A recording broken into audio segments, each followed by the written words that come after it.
Qual é o valor da Bíblia?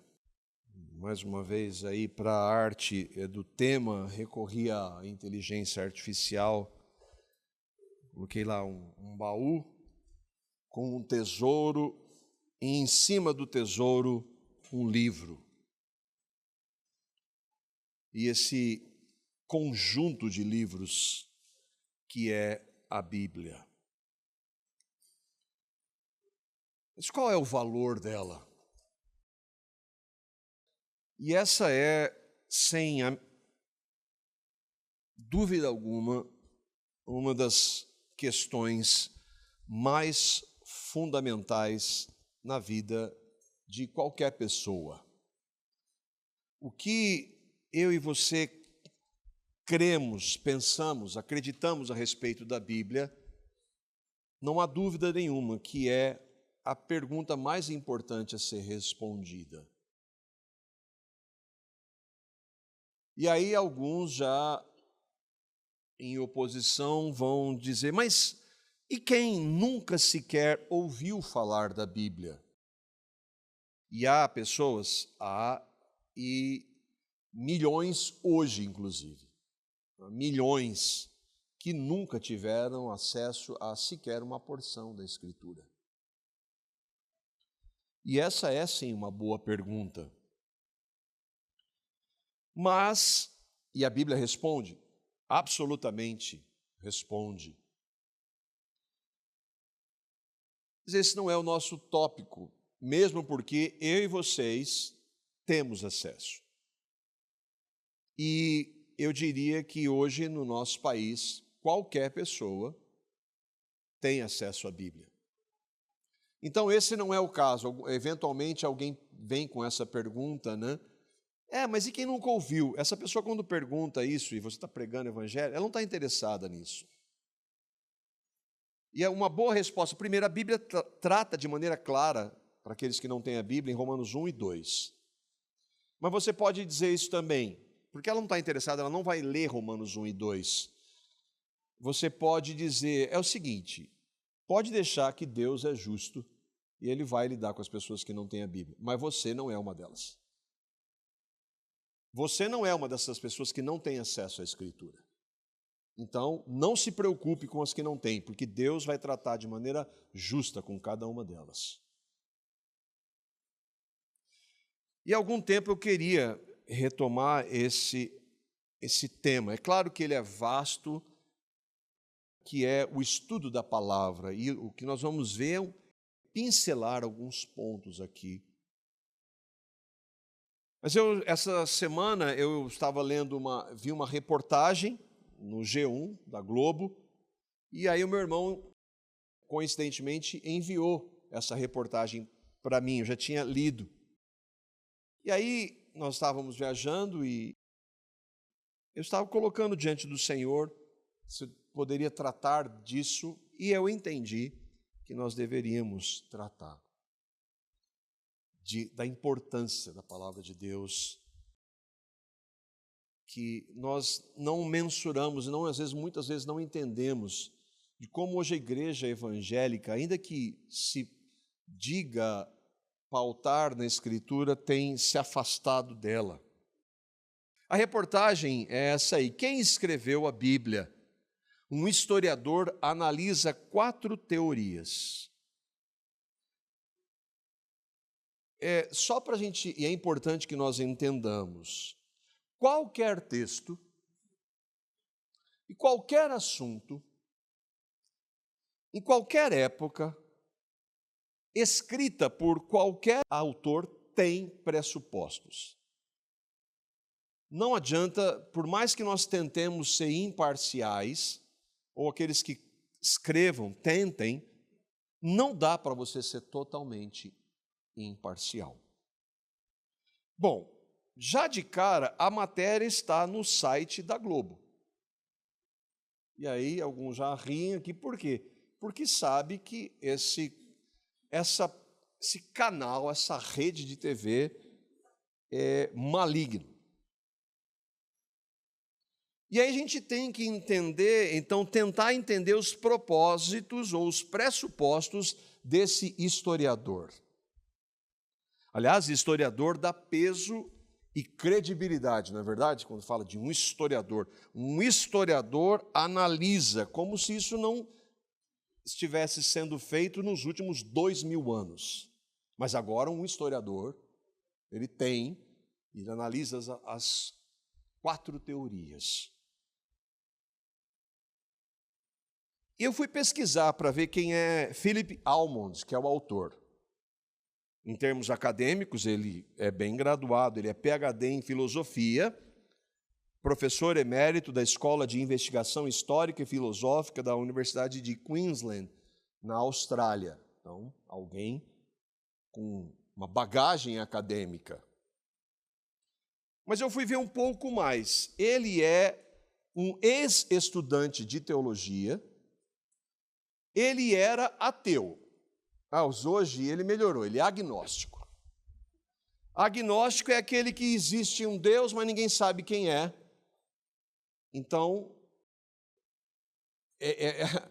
esse é o autor do texto. Então, não dá para você ler esse texto e achar que o que esse homem pensa a respeito de Deus não está no texto que ele escreveu. E só para nós entendermos, existem historiadores no mesmo nível acadêmico que ele e que discordam dele. Então, não é esse nível acadêmico que respalda nada. Porque há homens, historiadores, de uma mesma formação, de um nível acadêmico, que discordam da proposta dele e de algumas das afirmações dele. Então, o seu alto nível acadêmico não significa que o seu texto seja infalível, correto? Nós podemos ler textos de acadêmicos, inclusive cristãos, você não vai ter que concordar totalmente com ele, porque ele é um alto acadêmico. A gente vai ter que procurar entender a veracidade do texto. E por mais que nós tentemos, inclusive os escritores, nós temos pressupostos. E aí eu fui ver um pouco mais. No meio da reportagem, há chamadas para outras reportagens, em destaque. E aí algumas delas são reportagens, eu coloquei, de grande credibilidade, entre aspas, porque eu estou sendo irônico, espero que você entenda, sobre a fé cristã. Papiro de biblioteca alemã revela um Jesus diferente. Diferente de qual? Do da Bíblia.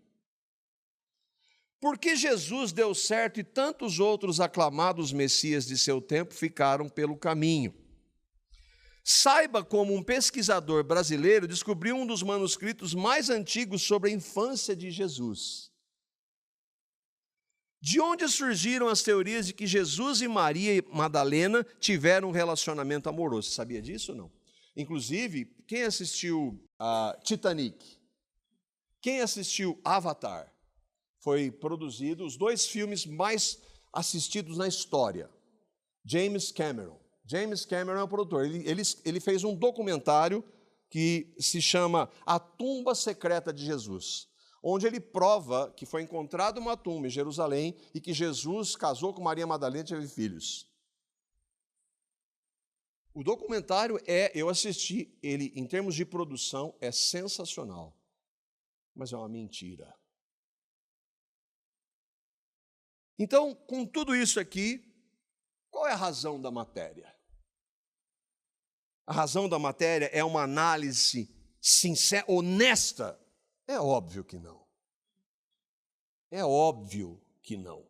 Porque se fosse honesta, a partir de um historiador honesto, até onde a gente não estaria no site da Globo. Questionar a autoridade, a historicidade e a veracidade da Bíblia é a razão dessa matéria. Com dados muitas vezes distorcidos, de fontes duvidosas e, como eu disse, cheias de pressupostos. Mas e aí? Há algo de bom nisso. Mostra que a Bíblia, apesar de ser ultrapassada, continua sendo questionada. Continua na pauta. Continua sendo, isso não há pressupostos nas minhas afirmações de um cristão que crê na Bíblia como a infalível e inerrante palavra de Deus. Mas esses dados são inquestionáveis. A Bíblia é o livro mais pesquisado da história. É incomparável com qualquer outro. É o mais debatido. É o mais escrutinado da história. Todo mundo tem a sua opinião sobre o livro. Inquestionavelmente, é o texto mais importante da história, mesmo para quem não crê. Diante disso, o tema é atual e é pertinente para nós. E é por isso que eu gostaria de ver com vocês 4 fundamentos sobre o que nós, como comunidade, como parte da Igreja de Cristo, cremos e por que nós damos valor à Bíblia. Porque tudo que nós fazemos, procuramos fazer, erramos no processo, sim, mas tudo o que nós procuramos fazer como igreja, nós procuramos fundamentar na Bíblia. Só na Bíblia. E eu queria já ver com vocês e definir de cara o que a Bíblia diz a respeito dela mesma. Mas antes, vamos ver uma citação do historiador que disse, Philip Almond, ele escreveu assim no artigo: muitos a veem a Bíblia como a palavra de Deus, divinamente revelada. Mas há discordâncias consideráveis sobre o que isso significa. E esse é o ponto central na igreja evangélica hoje. Isso é a sua opinião. Isso eu não concordo. Essa é a sua interpretação. E nós vamos ver essa questão. E quanto eu e você somos responsáveis para aceitar qualquer interpretação, não ache que você não é responsável. Então, com essa afirmação, ele já está botando em xeque. Em sua forma mais extrema, isso significa que as próprias palavras são divinamente inspiradas. A sua forma mais extrema, mais radical, faltou mais ignorante. As próprias palavras são divinamente inspiradas. Dá para entender que ele vai colocar em dúvida essa afirmação ou não? Mas ele está colocando em dúvida a afirmação de quem? Ele, é claro, ele está negando, porque ele diz em sua forma extrema, que as palavras da Bíblia são divinamente inspiradas. E aqui um parênteses. Grandes religiões têm algo a dizer, e nós temos sobre a Bíblia. As principais monoteístas, quais são? Judaísmo e islamismo, que nós vimos aqui o Tiago citando alguns casos, onde há perseguição de cristãos por parte do Islã. O espiritismo, talvez não seja uma das grandes, religiões. Mas o judaísmo, essas religiões, elas negam o espiritismo também, que toda ela, Antigo e Novo Testamento, porque o judaísmo só diz que o Antigo Testamento é a palavra de Deus, mas eles negam a maior parte do Novo Testamento, ou todo o Novo Testamento como a palavra de Deus, eles estão negando a palavra como um todo. Essas religiões negam que a Bíblia seja a palavra de Deus. Para essas religiões, definitivamente, a Bíblia, Antigo e Novo Testamento, não é divinamente inspirada. E aí, então, eu e vocês dizemos com alegria, graças a Deus pelas religiões que consideram a Bíblia como palavra de Deus, não como eu gostaria que fosse simples assim. Hoje, os evangélicos, grande parte dos evangélicos, afirmam que a Bíblia é a palavra de Deus, mas as suas práticas, em grande parte, estão longe de viver de acordo com aquilo que eles afirmam. Então, infelizmente, não é tão simples assim.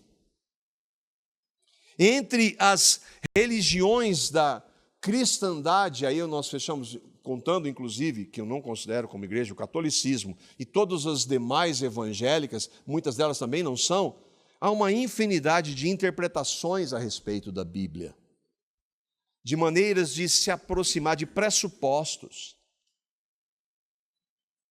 As interpretações vão desde as mais absurdas. É inacreditável como isso tem hoje, especialmente no meio evangélico, neopentecostal, as distorções e textos fora de contexto da Bíblia, é inacreditável. Uma criança lendo o texto vai saber, mas o texto não está dizendo isso, está querendo que ele diga. Até existem, sim, as complexas, existem textos difíceis. Sim, nós vamos ver, existem. De textos claros que são negados. Mas o nosso ponto aqui é tentarmos entender, e aí por isso alguns fundamentos para que nós possamos nos aproximar da palavra de Deus, das Escrituras, como palavra de Deus, como a palavra de Deus. Primeiro ponto, então, primeiro fundamento desses 4, a Bíblia é a palavra de Deus. Não é só o historiador agnóstico que põe em xeque a inspiração da Bíblia. Lembra que eu falei, que bom se todos aqueles que dizem que creem na Bíblia, crescem como palavra de Deus, crescem de verdade nisso. Mas eles dizem, mas as suas práticas, as igrejas das quais são pastores, negam fundamentos da Escritura. Hoje há líderes, entre aspas, cristãos, teólogos, padres, pastores, que fazem exatamente o mesmo que esse homem aqui diz, um historiador agnóstico. Eles se dizem cristãos, mas negam fundamentos, negam práticas, por exemplo, que são pecados à luz da Escritura e que condenarão pessoas ao inferno, e eles dizem, isso não é mais pecado, isso é sério ou não? Não, que nós temos que rever, que é um texto, a cultura que mudou.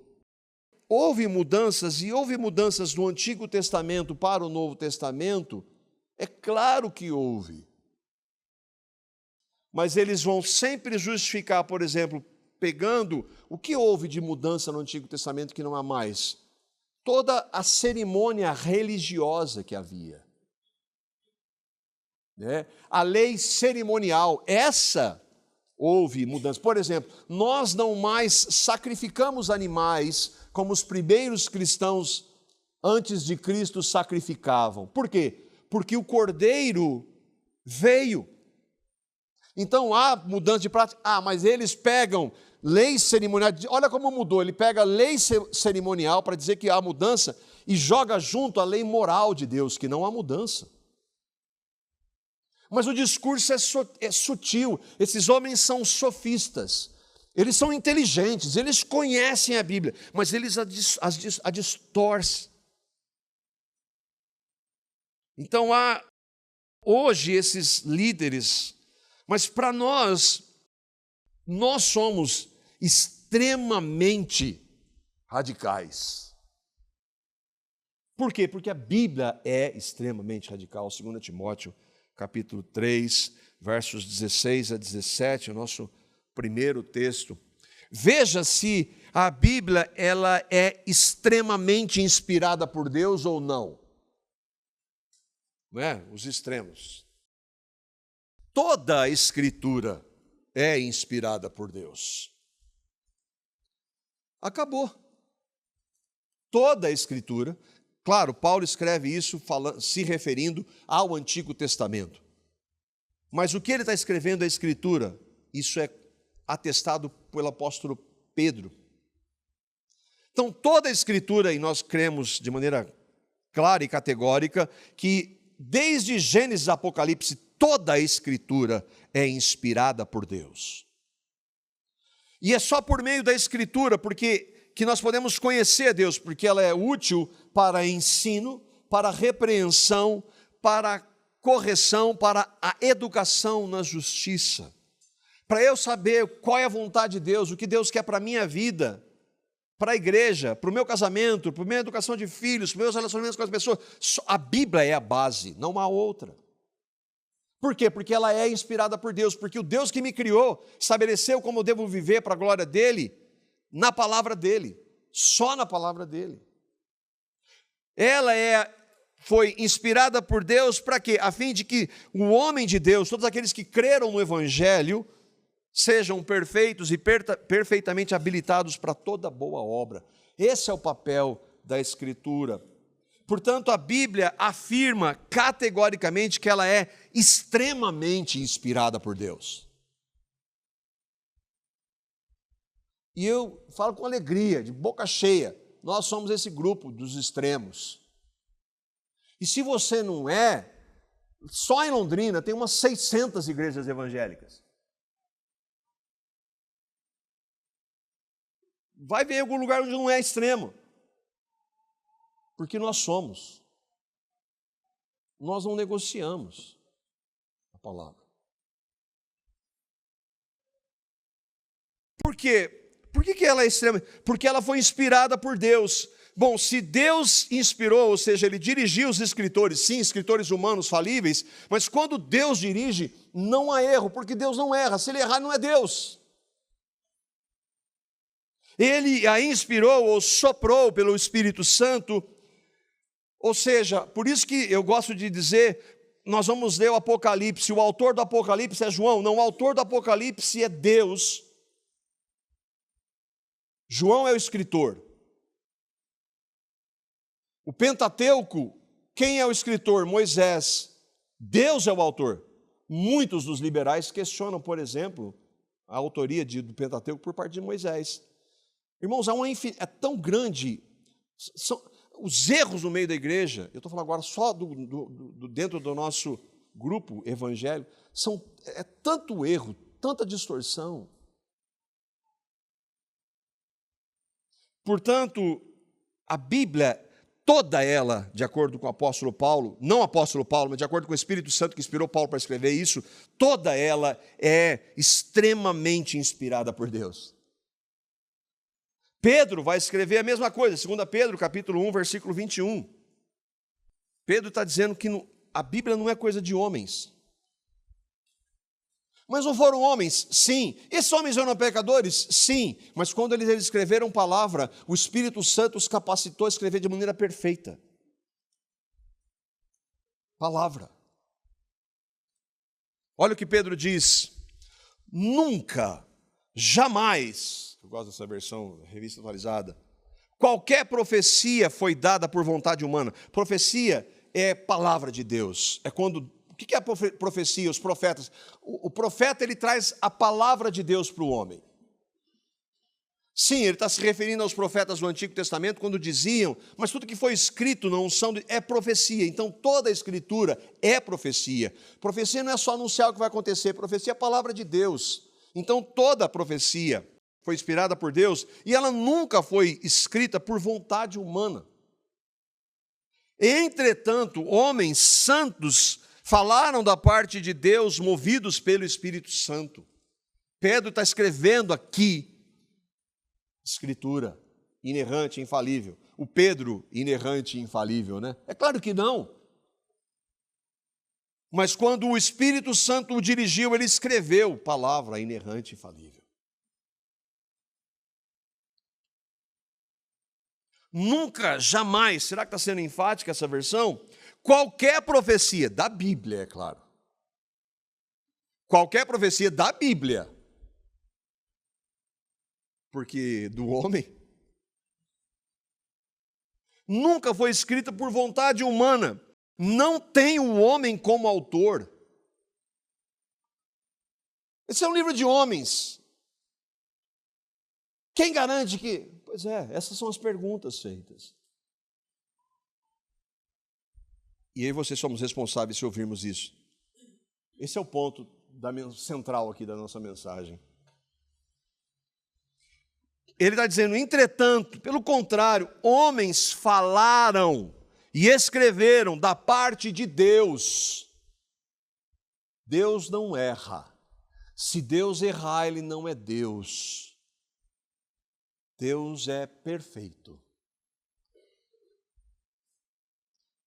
Dirigidos pelo Espírito Santo, a terceira pessoa da Trindade, do Deus, um Deus, três pessoas, um mistério.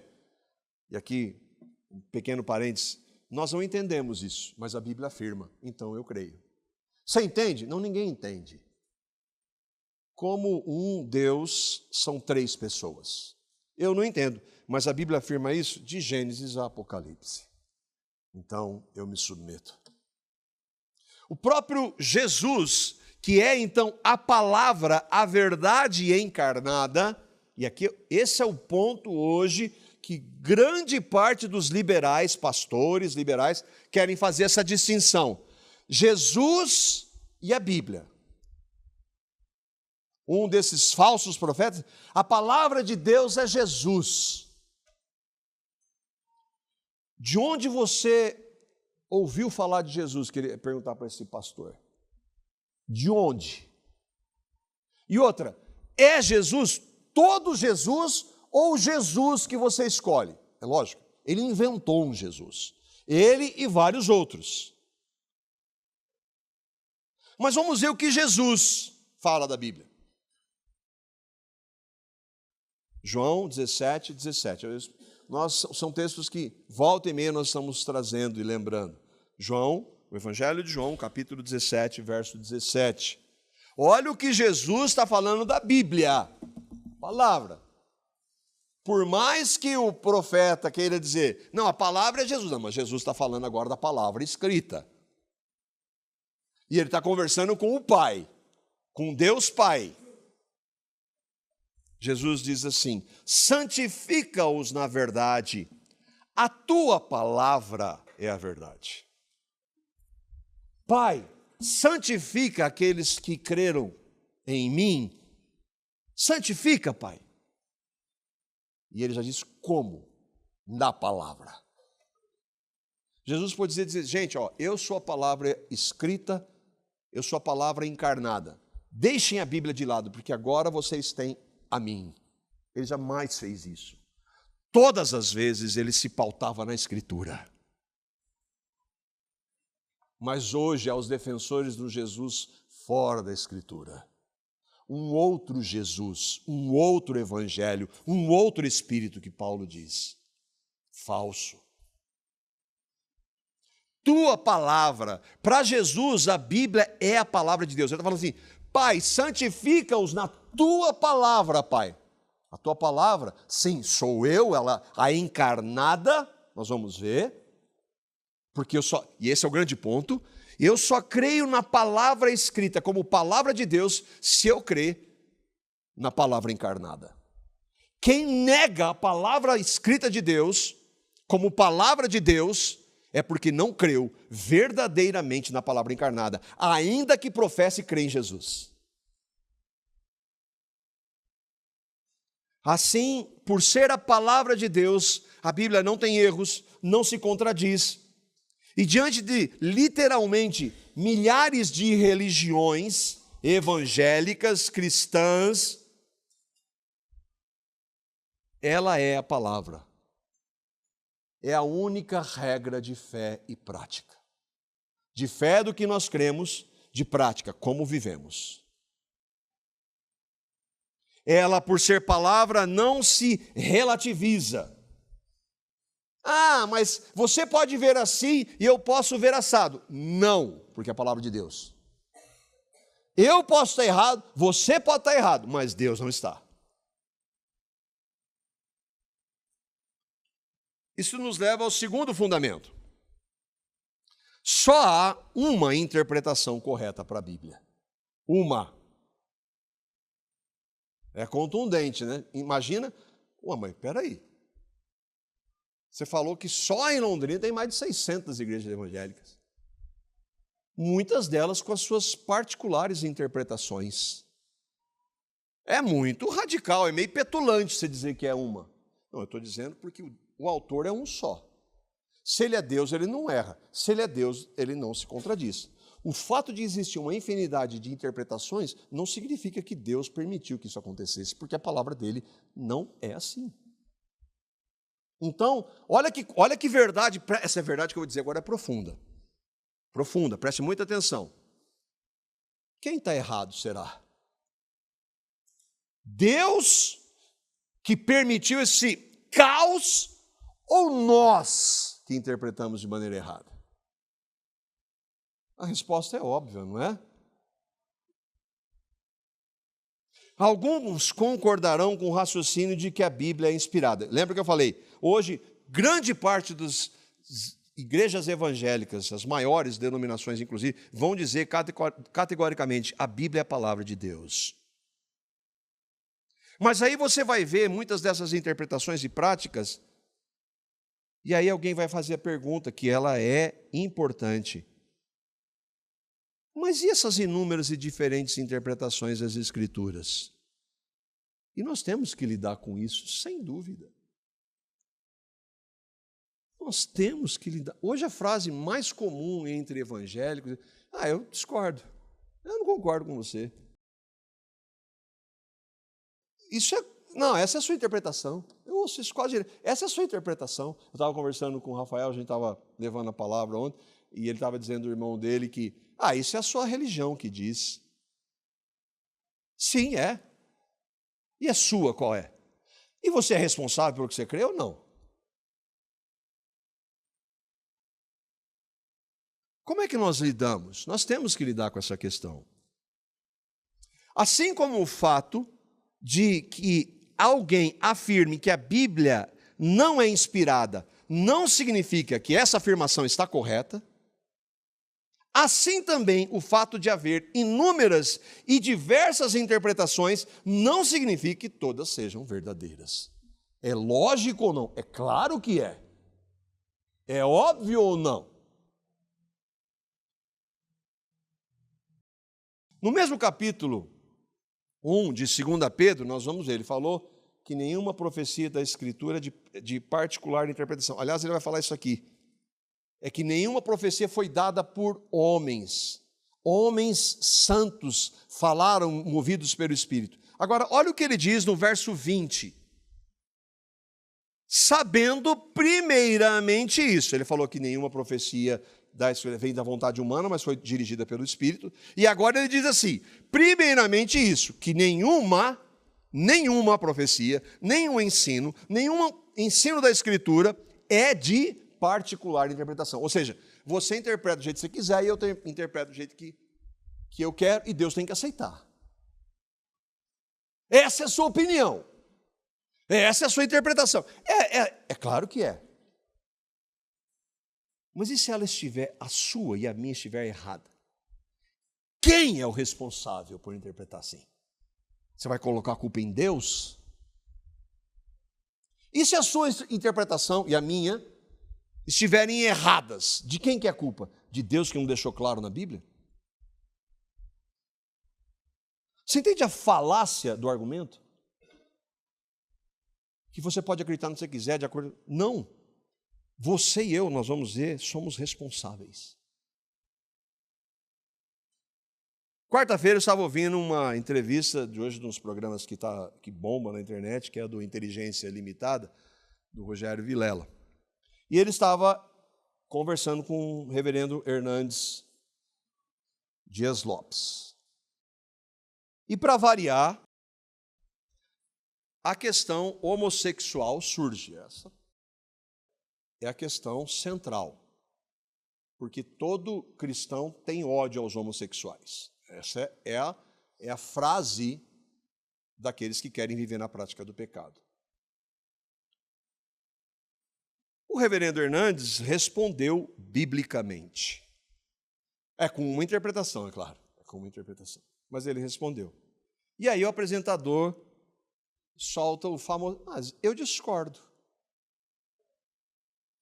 Tá, a pergunta é... Ele não fez essa pergunta. Você discorda com base no quê?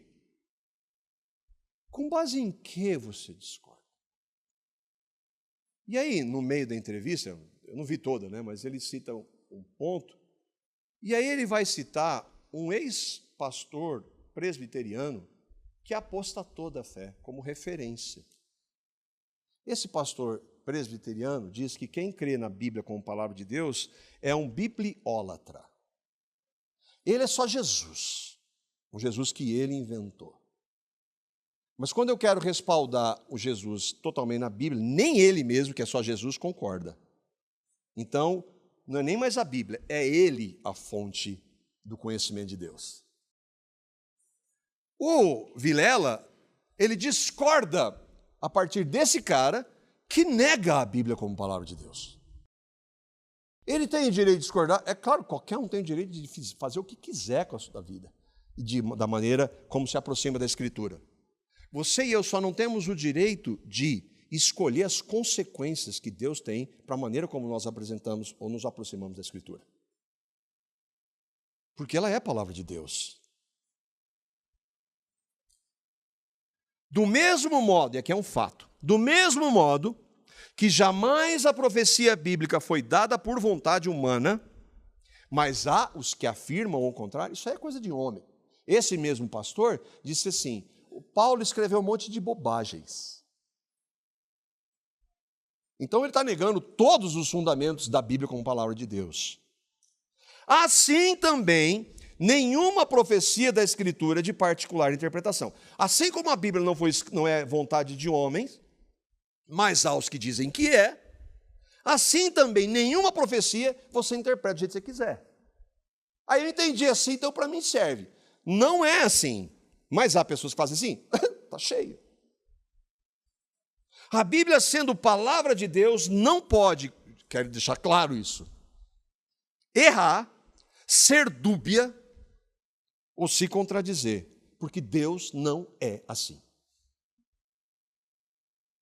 O problema é que as interpretações erradas, distorcidas e mal intencionadas existem. Não é isso que nós estamos vendo? Mas e as interpretações? Pois elas existem. E agora?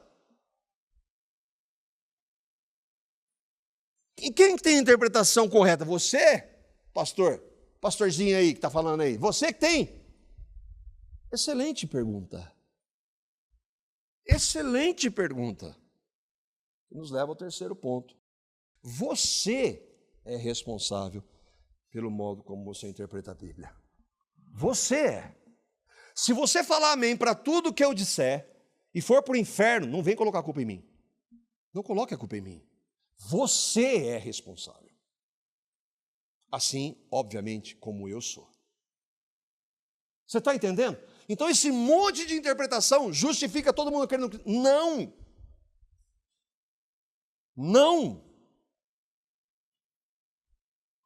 Esse chavão, essa é a sua interpretação, isso é o que você acredita, eu discordo, tá? Você tem que pensar com base no que você faz essas interpretações ou essas afirmações.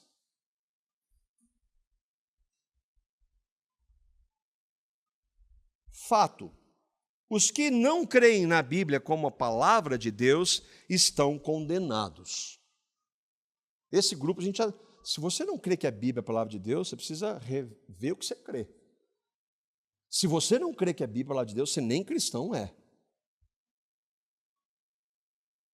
Já teve gente, eu já falei isso aqui, teve gente congregando aqui, falou que está cheio de erro. Assim, dava para ver na vida daquele indivíduo que não tinha nada com Cristo. Nem sequer ler a Bíblia para discordar dele, ele lia um cara que discordava. Se você não crê na Bíblia como palavra de Deus, esse é um dos fundamentos, você nem convertido ao Evangelho é. Mas o nosso ponto aqui é a infinidade de interpretações. Elas existem ou não? Existem. Você sabe. Você conhece um monte de irmãos, e eu não estou dizendo que... então, existem interpretações e interpretações, é um outro ponto.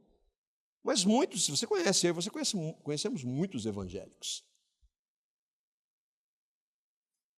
E o que significa ser evangélico? Eu não sei, nem sei mais. A gente estava distribuindo ontem um material, aí ele falou assim, isso aqui é um livreto de graça que fala de Jesus. Eu sou evangélico, não quero. Como assim? Né? Tudo bem. Diante disso, muitos tentam isso é para mim e para você. Veja se você não está nisso. E nós vamos dizer, não, eu não estou. A gente vai ver como se nós analisamos se nós estamos nos isentando ou não da prática. Muitos tentam se isentar da responsabilidade de procurar entender a Bíblia. É muito fácil vir aqui todo domingo e falar amém, porque o reverendo Flávio falou, porque o pastor Marco falou. Oh, ouvi, que palavra, que coisa linda. Passa a semana inteira, não lê um texto da palavra, não tem nada de contar. Você vai falar lindo para tudo que você ouvir. Você é responsável ou não? Se isentar da responsabilidade e de entender, de estudar, de meditar e delegar aos líderes. Se eu falar, eu fui ensinado errado para aquele pastor lá, esse argumento você não vai ter diante de Deus. Aí a gente tem as alternativas. No catolicismo, e hoje há evangélicos voltando para o catolicismo, uma coisa sensacional, inacreditável. O clero é o único que interpreta corretamente. Então, ali no catolicismo é bom, eu fui católico. É bom por quê? Porque o clero, o magistério, ele tem a autoridade de Deus para interpretar a Bíblia. Então, o que eles disserem, eu concordo. Se eles disserem que Maria foi assunta aos céus, mas não está nem na Bíblia, mas eu creio, porque eles têm o direito e o poder de interpretar. Como eu já disse também, minha avó era católica, era adepta de Maria. E uma vez eu falei assim, vó, na Bíblia não diz que Maria foi assunta ao céu. Mas também não diz que não foi. Você acha que esse argumento é só de... Não, irmão, esse argumento na maioria dos evangélicos hoje. Como tem um irmão aqui, foi conversar com a pastora. Pastora, não tem pastora na Bíblia. Mas a nossa igreja tem. É evangélico.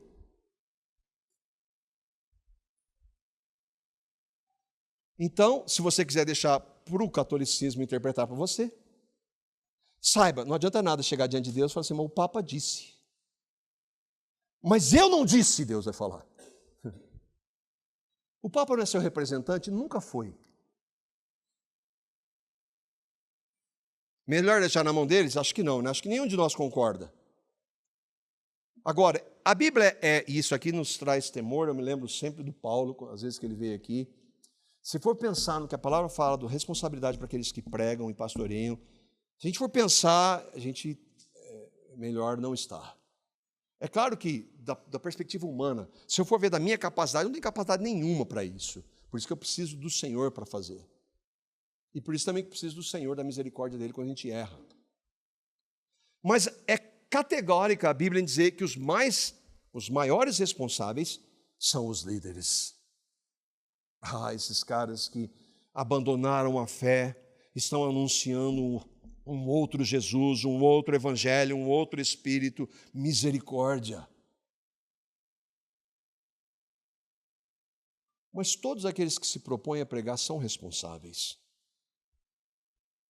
Mas a Bíblia também diz que a responsabilidade é individual de cada um que ouve e recebe o ensino. E onde que está isso? Aqui, ó. Está vendo? Aqui. Atos, capítulo 17, verso 11. Esse texto me fascina. Aqui era o apóstolo Paulo pregando, junto com Silas.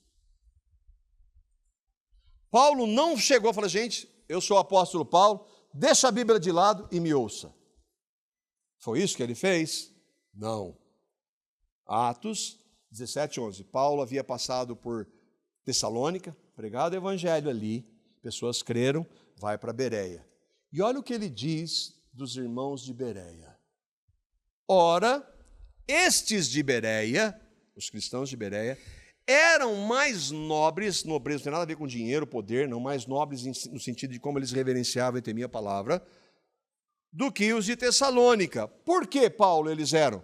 Porque eles receberam a palavra com toda a evidência. Eles receberam o que Paulo estava pregando com amor, com temor à palavra. Mas peraí, Paulo. Seu Paulo, espera um pouquinho aí. Eles examinavam as Escrituras todos os dias para ver se as coisas eram de fato assim. Eles estavam examinando ninguém mais, ninguém menos do que o apóstolo Paulo. Não interessa ser o apóstolo Paulo. Eu quero saber, Paulo, se o que você está dizendo está de acordo com a palavra que Jesus disse que eu posso ser santificado só por meio dela. Paulo, irmãos, ele está aqui, ele está criticando. Rapaz, você está querendo me questionar? Eu, apóstolo Paulo? Não, ele está elogiando aqueles irmãos que estavam examinando o que ele estava ensinando. Isso é maravilhoso. Falso profeta não gosta disso. Peraí, onde é que está isso na Bíblia? Pô, você vem toda hora com essa pergunta? Não. Eu quero saber. Às vezes, pela graça de Deus, a gente prega, mas às vezes alguém vem perguntar, a gente fica bravo. Aí eu estava pensando sobre isso. Espera aí, você está bravo por quê? Não é verdade, irmão. Eu preciso ver melhor. Talvez a minha afirmação aqui não esteja tão fundamentada como eu estava entendendo. Vou meditar na palavra. Graças a Deus por isso. Paulo elogia os bereanos, porque eles não estavam dizendo amém para tudo que ele dizia. Amém, glória, aleluia. E pior é que o chavão, então, hoje o pastor fala uma besteira, aleluia.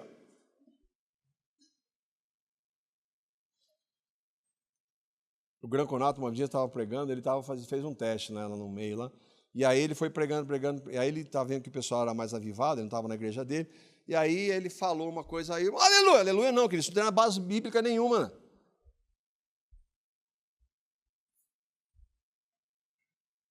Eles examinavam a Bíblia todos os dias. Não examinei aqui, você examinou aí, né? Você está lendo a Bíblia, examinou, fecha e vai embora. Só domingo que vem, se eu tiver tempo para vir. Se não tiver nada mais importante para ouvir domingo que vem. Eles examinavam nas Escrituras para ver se as coisas eram de fato assim. E o apóstolo Paulo ele está ensinando para mim e para você como nós devemos agir. Não interessa quem está pregando. Irmãos, isso não é discurso, não. Eu vou ouvir a palavra aqui, o Alexandre, o Danilo, o Flávio, Senhor, eu quero que o Senhor fale comigo pela palavra. Eu quero, e pela graça de Deus, que eles preguem a palavra. Eles podem errar, assim como eu? Sim. Eventualmente acontece uma fala errada? Sim. Nós vamos nos exortar. Você falou, mas essa afirmação não ficou clara. Isso é importante. Mostra que nós somos dependentes do Senhor. Todo cristão deve fazer isso de vez em quando, né? Todo dia. O Salmo, eu tenho prazer, eu amo a sua lei, eu medito nela todo dia.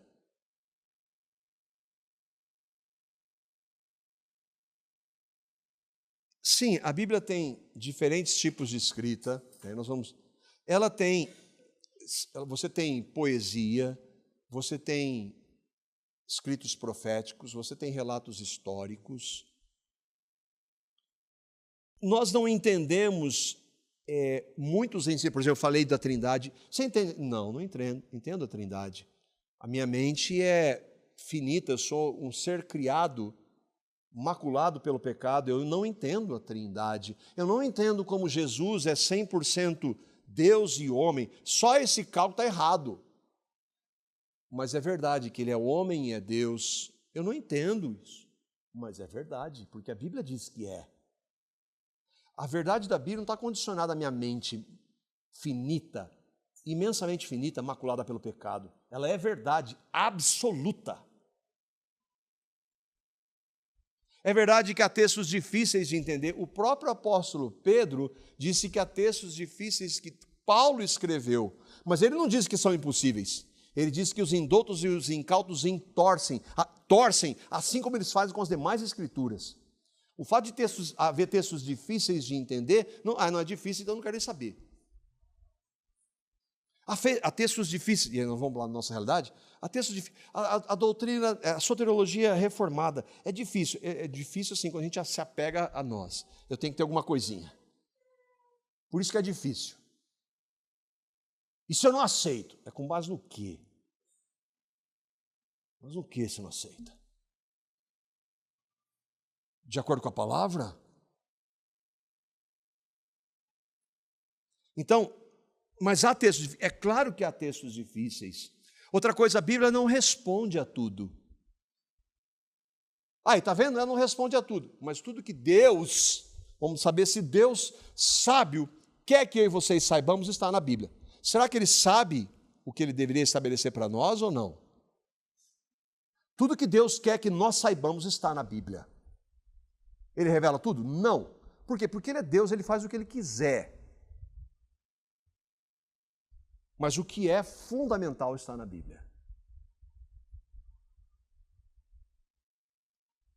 Agora, essas dificuldades, às vezes é um tipo de escrita que eu não consigo entender, às vezes há algumas metáforas. Por exemplo, nós estamos lendo Apocalipse lá em casa e a gente sempre chega à conclusão, nós entendemos tudo, né? Não, há coisas que nós não entendemos, mas é a palavra de Deus, a gente continua lendo e meditando, e bem-aventurados nós somos porque nós estamos lendo as palavras dessa profecia. Mas você entende tudo? Não. Ela responde a tudo? Não. Mas nada disso nega uma realidade. Você é responsável. Eu e vocês somos responsáveis para aceitar, para rejeitar qualquer interpretação bíblica.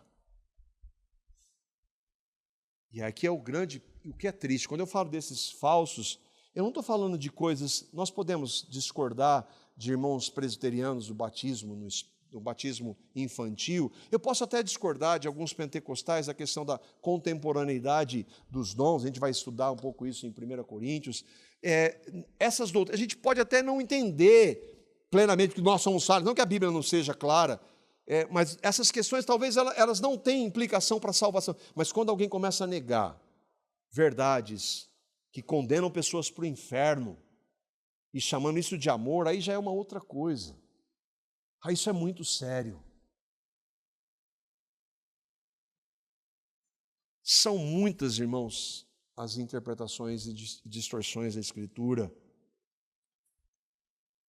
E parece, assim, que a cada dia que passa, elas aumentam, e é uma percepção muito pessoal minha, é o que nós, e alguns irmãos corroboram com isso, de que nós rumamos para a apostasia, que Paulo deixa. Nunca houve tantos evangélicos, professos cristãos no mundo, proporcionalmente como há hoje. Mas, por outro lado, a igreja nunca esteve tão corrompida, nem mesmo na idade das trevas, como há hoje. Os maiores enganos estão no meio da igreja. Não está lá no judaísmo, no espiritismo, no islamismo. O que tem? Não tem nada a ver com eles. Eles não creem na Bíblia, não creem nada. O problema não são eles. O problema é o erro no meio da igreja.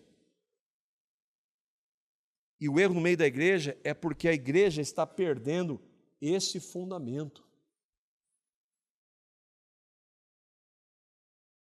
Agora, se Cristo é a sua vida, se Jesus realmente é Senhor e Salvador, se você realmente creu no que Ele fez, o Evangelho, e o Evangelho é quando Deus enviou o seu Filho ao mundo para salvar pecadores, Ele deu de graça. Por que o catolicismo não é igreja? Porque o catolicismo nega a suficiência da graça, nega só a graça. É igreja? Não é igreja.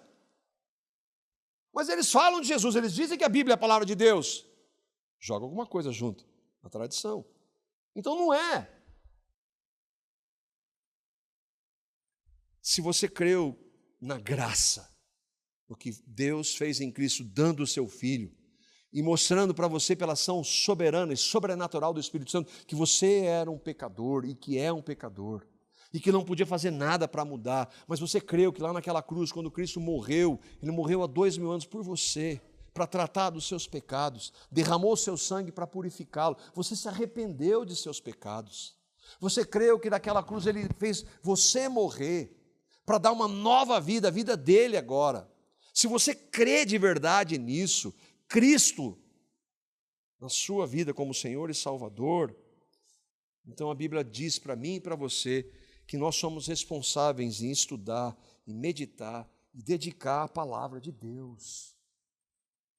Você é responsável. Não se engane, se nós aqui da CCL, isso aconteceu já na história da igreja, é claro que já, igrejas, denominações inteiras que apostataram da fé, na história isso sempre aconteceu.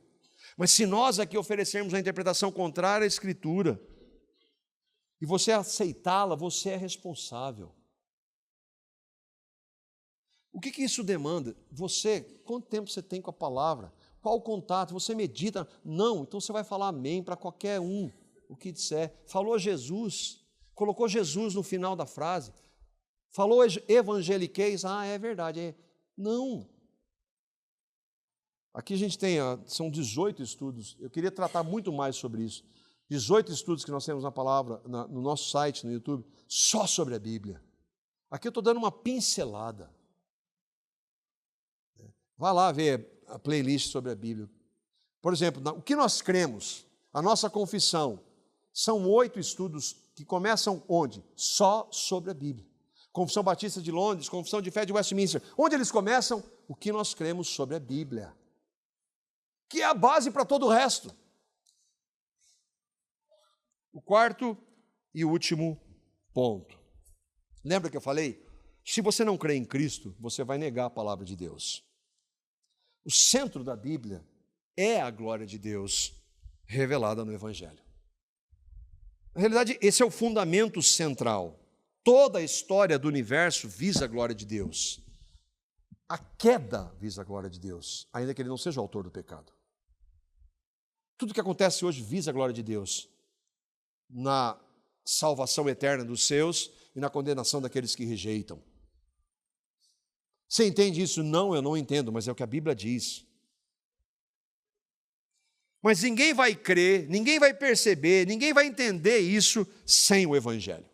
Eu anunciei o Evangelho agora.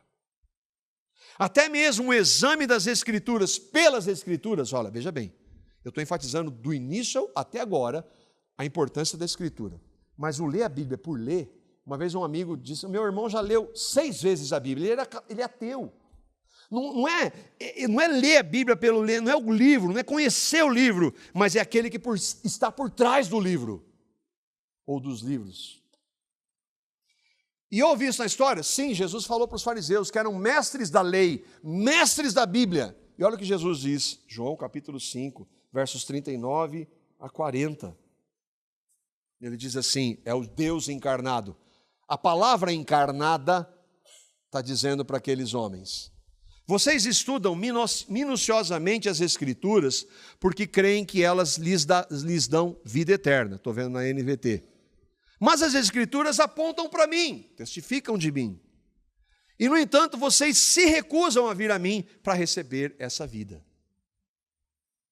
A Bíblia não é o fim em si mesmo. Mas sem a Bíblia, ninguém conhece a Deus. É óbvio que o Senhor não está criticando estudar com detalhes. Jesus não está dizendo que não, então eu não devo... os fariseus estudavam minuciosamente as Escrituras, olha o que deu com eles. Então eu não vou ler não. É óbvio que não. Ele está falando que isso deve ser feito. O exame, a meditação na palavra. Jesus, quantas vezes Jesus citou a Bíblia? Nós vimos uma só aqui. Então ele não está negando a palavra, como alguns querem. Está vendo aqui Jesus? O falso profeta usa esse texto aqui para negar a Bíblia. Mas Jesus não está negando a Bíblia aqui. Ele está dizendo a Bíblia aponta para mim. Se você não me vê na Bíblia, você está enganado. Além disso, ninguém hoje saberia nada sobre Deus, sobre quem é Jesus, sobre Trindade, sobre tantas coisas, se não fosse a Bíblia. Mas o que ele está dizendo, ele é o alvo. Ele é o alvo da Bíblia. As Escrituras apontam para mim. Ninguém vai conhecer o verdadeiro Jesus sem a Bíblia. Por isso que o alvo é Cristo, mas eu preciso examinar se o Cristo que você anuncia é o Cristo da Escritura. Não o que você inventou, não o que você gosta, não o que você prefere, mas o da Bíblia. Ninguém vai conhecer o verdadeiro Jesus sem a Bíblia. Todavia, a nossa meditação e estudo da Bíblia deve ter sempre como alvo Ele. Senhor, eu estou lendo a Tua palavra porque eu quero conhecê-lo. Eu não quero ler a Bíblia para responder para aquele cara lá, para defender teologia. Tem que defender? Claro que tem. Mas eu quero ler a palavra, me aproximar, porque ela aponta para o Senhor. Então é o Senhor que eu quero. Eu nunca vou conhecer o Senhor sem a Sua palavra, mas ela não é o fim dela. É o Deus que está por trás dela. Ele é o único mediador, Ele é o Senhor, Ele é a Bíblia encarnada. João capítulo 1, versos 1 a 3. E aqui na NVI, na versão revista atualizada fala o verbo, mas eu gosto dessa versão que traduz como palavra. No princípio era aquele que é a palavra. Ele estava com Deus e era Deus. Não é que ele era e não é mais, ele continua, ele é Deus, ele é Deus. Ele estava com Deus no princípio. Todas as coisas foram feitas por intermédio dele, e sem ele nada do que existe teria sido feito. João está dizendo, no princípio é aquele lá, lembra? No princípio criou Deus os céus e a terra. Jesus é o agente da criação. No princípio é aquele que existe antes do princípio. Ele é a palavra. Mas ele se fez carne. Mas como eu sei isso? De onde eu sei, eu aprendi isso? Da palavra escrita. A palavra escrita existe por causa dele. A palavra encarnada. E aqui, olha, isso nunca esqueça disso. Ambas estão intimamente ligadas. Cristo é aquele que é a palavra. Cristo não discorda de nada da Escritura. Por quê? Porque Ele é Deus, assim como o Espírito Santo é Deus e inspirou a palavra. Então, cuidado com esses sofistas, são falaciosos, eles querem separar Jesus da Bíblia, isso é impossível. Se você der ouvido, você vai ser enganado, porque eles são bons de argumento. Tem muita gente falando Jesus, Jesus. Não, Jesus, o meu Jesus é diferente do seu. O meu Jesus não odeia.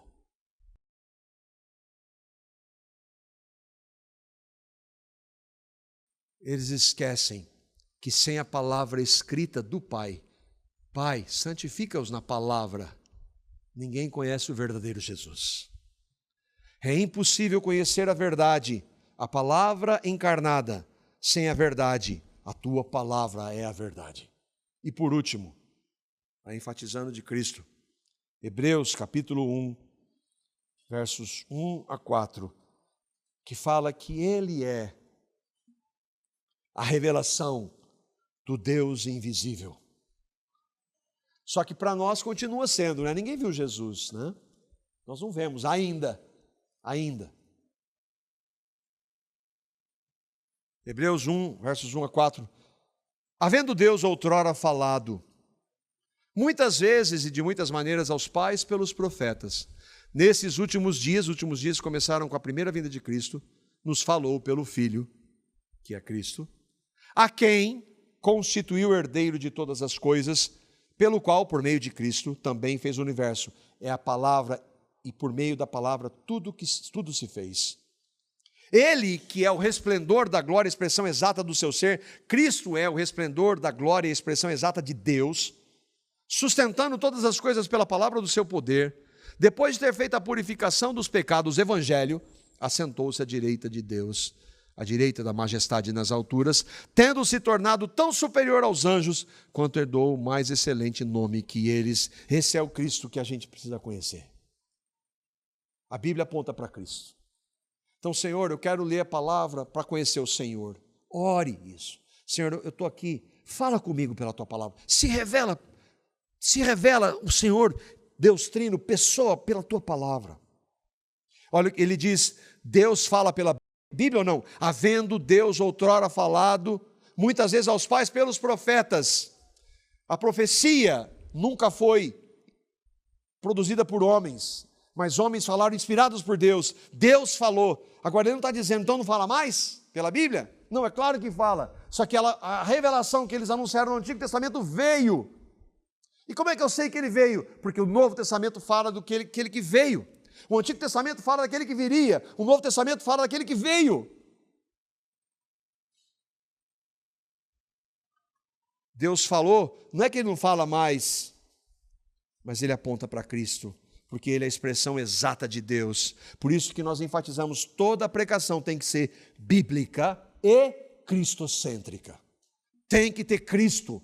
Tem que ter o evangelho sempre. Por isso nós falamos aqui e falamos para os irmãos e irmãs que falam ministério infantil, não deixe de anunciar o evangelho.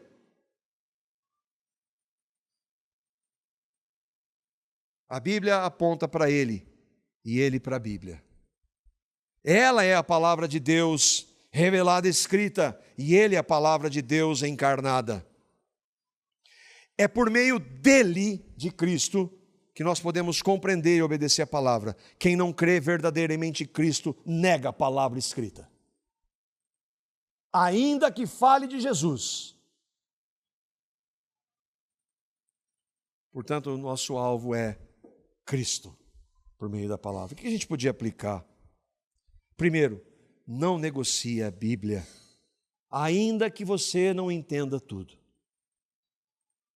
Não negocie a palavra. A Bíblia é a palavra de Deus. Ponto final. Mesmo que você não entenda, mesmo que você ache que há contradições, não, ela não tem contradição, ela não erra, e o fato de você entender não nega que ela seja a palavra de Deus. Seja humilde. Senhor, eu não entendo, mas eu me submeto. Segundo, você é responsável. Um dia eu e vocês vamos estar diante de Cristo. Não vai adiantar nada você dizer assim, o pastor fulano de tal disse. Você tem a Bíblia. Você precisa meditar nela. Você é responsável. Por isso vá diante do Senhor, tenha misericórdia, porque eu não tenho meditado na tua palavra, não tenho buscado o Senhor na sua palavra. Tenha misericórdia, me leve a buscá-lo, a amar a palavra, o Senhor, de maneira prática, amar o Senhor, amando a sua palavra. Medite nela todos os dias. E por último, não dê crédito cego para ninguém. Isso não é discurso, não é falsa humildade, irmão. Não dê crédito para o que você ouve a partir desse púlpito. Não dê.